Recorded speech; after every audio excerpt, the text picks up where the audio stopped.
The clerk at the county agricultural supply store looked down at the massive, highly unusual seed order on his counter. He adjusted his glasses, looked back up at the 34-year-old woman handing him the check, and leaned in with a look of genuine concern. "Ma'am, I have to ask, are you absolutely sure about this? You've got 120 acres of prime corn land out there, and looking at this list, more than half of what you're buying are weeds. Sorghum, vetch, sweet alyssum, desmodium. If you plant this, you're going to bankrupt yourself before the middle of August." Clara Vance smiled politely, took her printed receipt, and signed the paper anyway. 3 months later, in the suffocating dead heat of a Midwestern summer, a biological nightmare swept through the county. It was a plague that wiped out millions of dollars of commercial crops in a matter of days, leaving seasoned farmers staring out at ruined fields in absolute shock. But by late August, agronomists, soil scientists, and researchers from 3 different state universities were standing on Clara's dirt road. They were taking soil samples, photographing her fields, and trying to understand how her 120 acres had survived a catastrophic pest invasion almost completely untouched. If you love stories about people who completely outsmart a broken industrial system, about those who stop fighting a war against nature and start using its own ancient weapons against it, then you need to settle in, grab a coffee, turn off your notifications. Because this story is going to fundamentally change the way you look at the ground beneath your feet. In the sweeping, perfectly gridded plains of Oak Haven, Illinois, farming is no longer just a job. It is a highly calibrated industrial science. You buy genetically modified seeds, you plant corn, you spray neurotoxic chemicals, you harvest, and you repeat the cycle until the soil gives out. Clara Vance grew up watching her father do exactly that, trapped in a relentless cycle of rising input costs and chemical bills that eventually forced him to sell the family farm to a corporate conglomerate. For 10 years, Clara lived in Chicago, working in a sterile office as a data analyst. She spent her days looking at spreadsheets, predictive models, and risk assessments. But when a rare 120-acre parcel of land came up for auction right on the edge of her old hometown, a restless, irrational pull brought her back. She liquidated her retirement accounts, emptied her savings, and bought the land. The property, however, was completely exhausted. It was a parcel the locals grimly referred to as the Dust Bowl. For over 20 straight years, it had been relentlessly planted with monoculture soybeans and heavily saturated with synthetic herbicides, fungicides, and anhydrous ammonia. When Clara walked the fields that first week, she knelt down and dug her hands into the earth. It didn't smell like rich, living soil anymore. It smelled like nothing.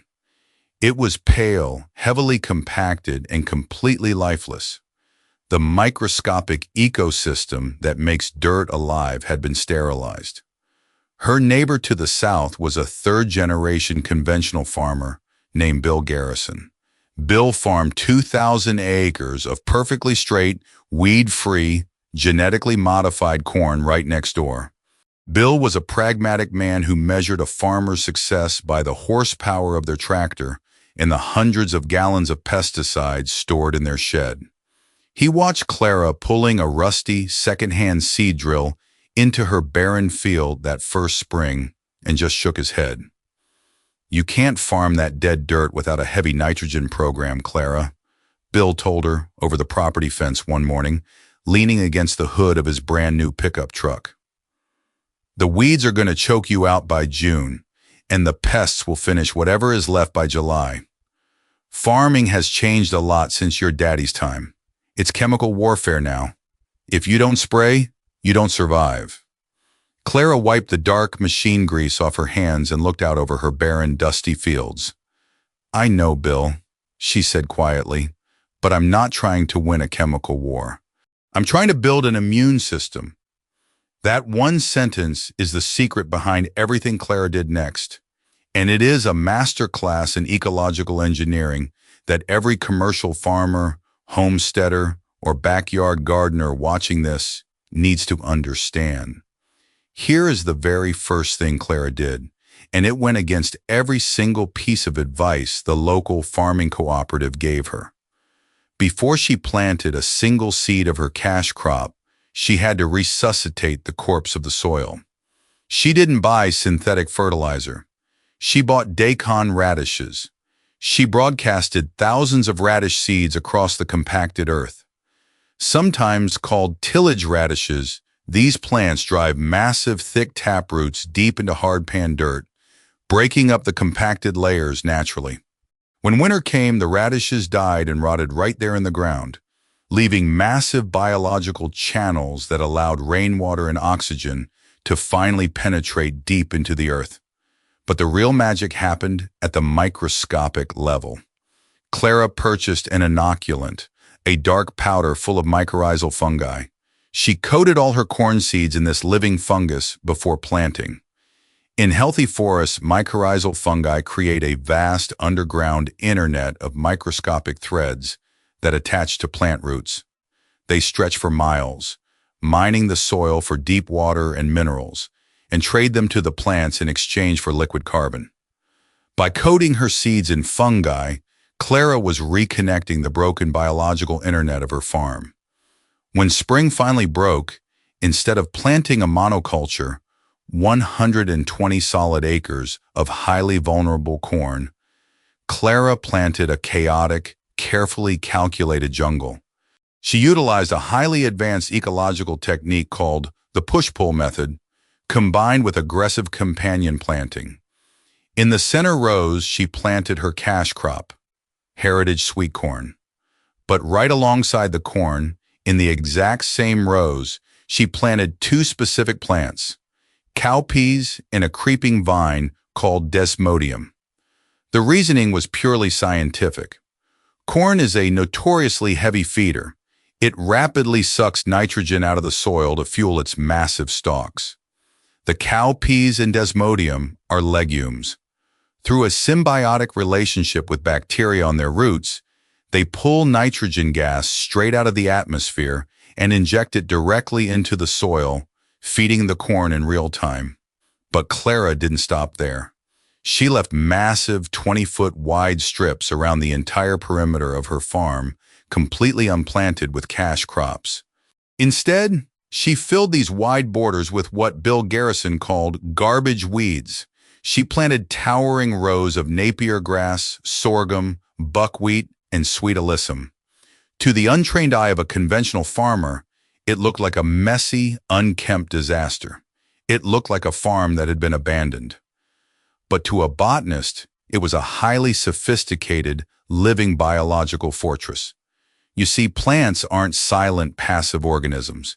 They actively communicate with each other and their environment using complex airborne chemicals called volatile organic compounds.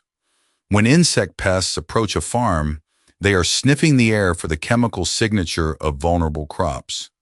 The perimeter plants Clara chose, the towering Napier grass and sorghum, act like a massive, irresistible neon sign for pests. They are scientifically known as trap crops. They naturally attract destructive insects away from the vulnerable corn, pulling the danger to the edges of the property.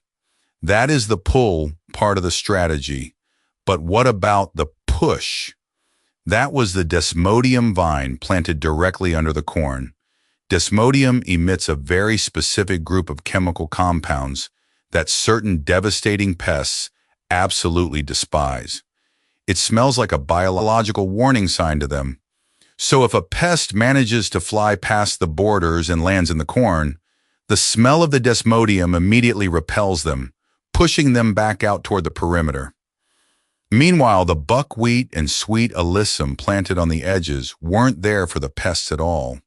They were there to recruit an army. These specific flowering plants produce a type of tiny, shallow nectar that is the absolute favorite food of predatory insects. By planting them, Clara was aggressively attracting ladybugs, lacewings, and the ultimate biological weapon, parasitic wasps. Clara was spending her entire first year purposely breeding millions of apex predators. Bill watched all this madness from the elevated, air-conditioned cab of his $500,000 combine.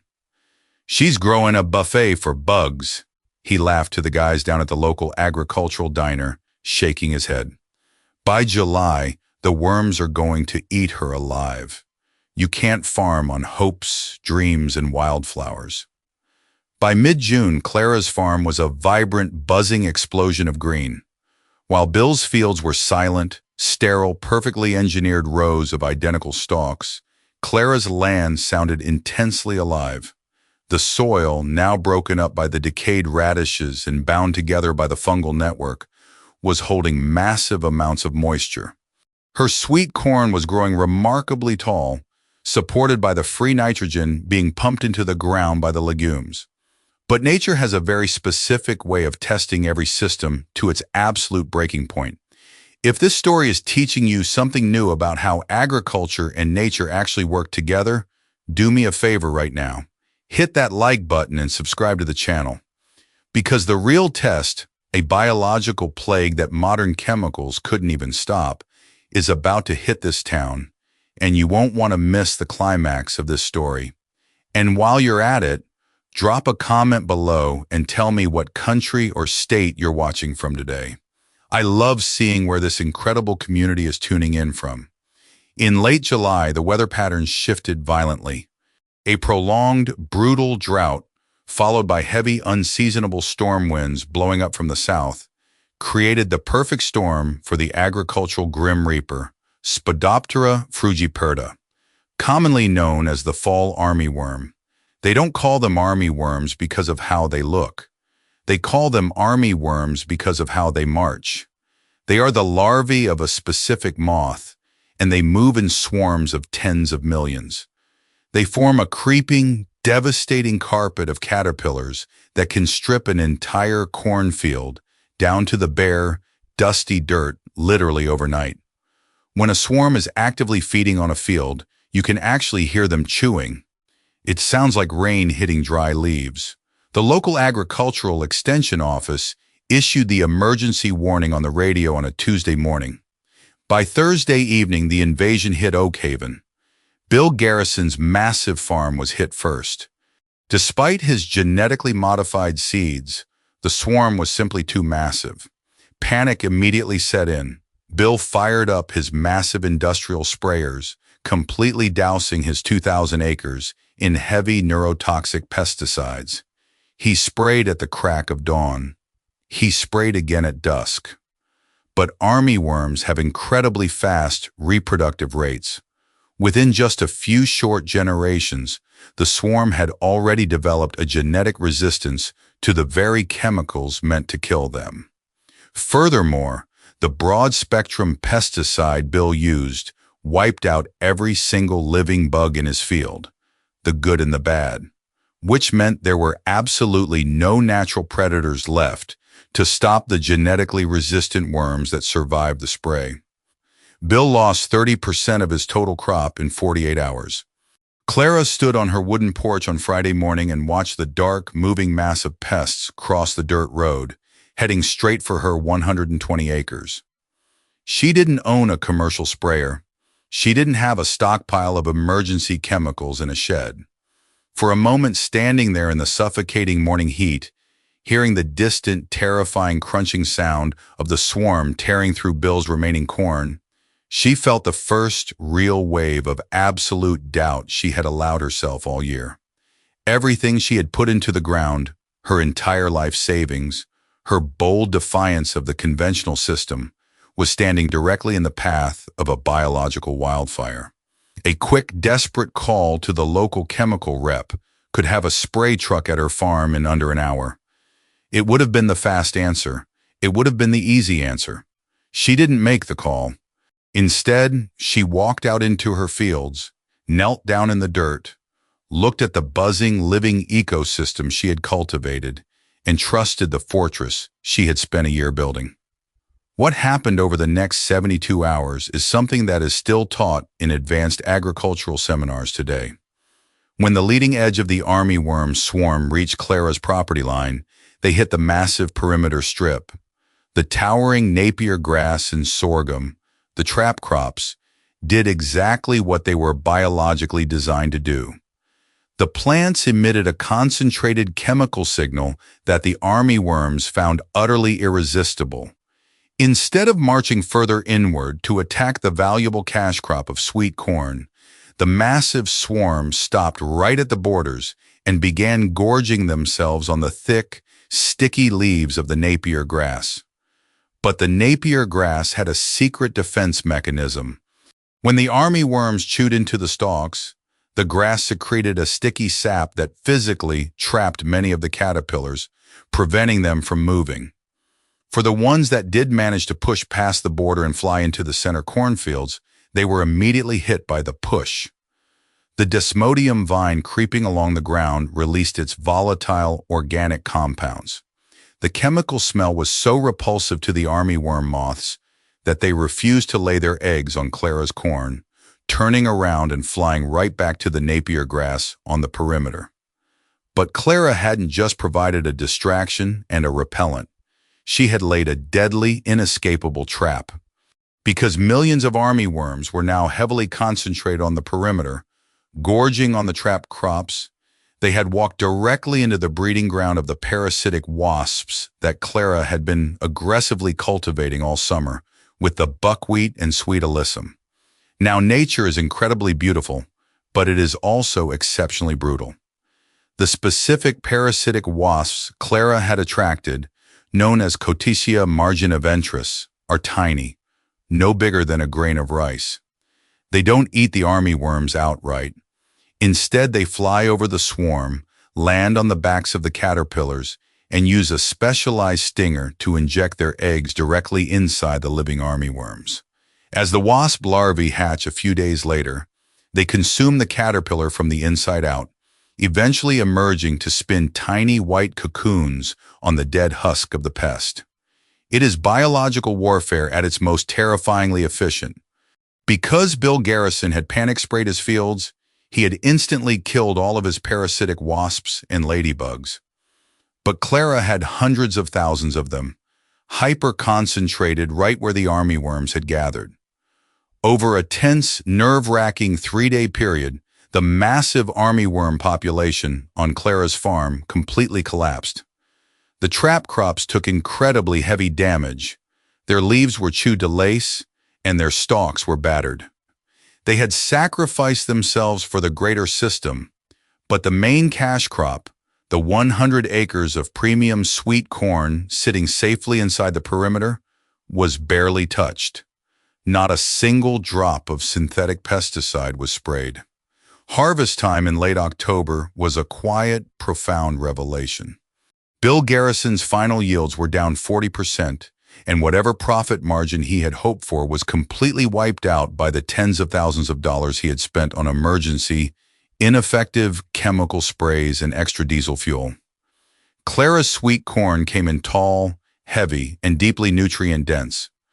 Because she had grown legumes directly alongside the corn, she hadn't spent a single dollar on synthetic nitrogen fertilizer. Because she utilized the push-pull system and trap crops, she hadn't spent a dime on pesticides. Because the mycorrhizal fungi had retained water deep in the soil, her irrigation costs were practically zero. Her total input costs were a tiny fraction of the county average, making her farm vastly more profitable per acre than the massive industrial giants surrounding her. Bill Garrison drove his heavy pickup truck over to Clara's property line one late afternoon in November. The harvest was over and a cold wind was blowing across the plains. He turned off the engine, stepped out, and stood silently by the fence. He looked down at the thick, dark, moisture-rich organic matter left behind in Clara's soil, contrasting sharply with the pale, cracked, exhausted dirt on his side of the fence. He didn't offer any unsolicited advice this time. He didn't talk about chemical warfare. He just took off his cap, ran a hand through his hair, and said quietly, "My grandfather used to leave wide strips of wildflowers on the edges of the fields. I always thought he was just being lazy. I didn't know he was building an army." Clara smiled, leaning against the wooden post. Nature already perfected the agricultural system millions of years ago, Bill. We just forgot how to read the manual. Clara Vance didn't have a commercial agriculture degree or a master's in entomology when she signed that check at the seed store. What she had was patience, a willingness to keenly observe, and the rare courage to look completely foolish in front of people who thought they had all the answers. She never set out to declare a self-righteous war on modern conventional farming. She just firmly believed that soil isn't a dead, sterile factory floor designed to hold up plants while we pump them full of chemicals. It is a complex, living, breathing community. And if there is one profound thing this story teaches every commercial farmer, homesteader, gardener, or just any person watching, it's that you cannot out-chemical nature. You cannot beat it into submission with heavy machinery and toxins. It will always adapt and it will always win. But if you give it the right tools, if you foster biodiversity instead of aggressively destroying it, nature will do all the heavy lifting for you. Whether you are managing a 1,000-acre commercial operation in the Midwest or a simple 10-foot raised bed in your suburban backyard, the exact same principle holds true. Feed the ecosystem, and the ecosystem will protect you. If this story moved you or taught you something you didn't know about the incredible hidden intelligence of the natural world, make sure you're subscribed to the channel so you don't miss the next one. Hit that like button if you believe that working in harmony with nature is the only real way forward for our future. And before you go, tell me in the comments below, are you planning to plant anything new in your garden or farm next season? I read every single one.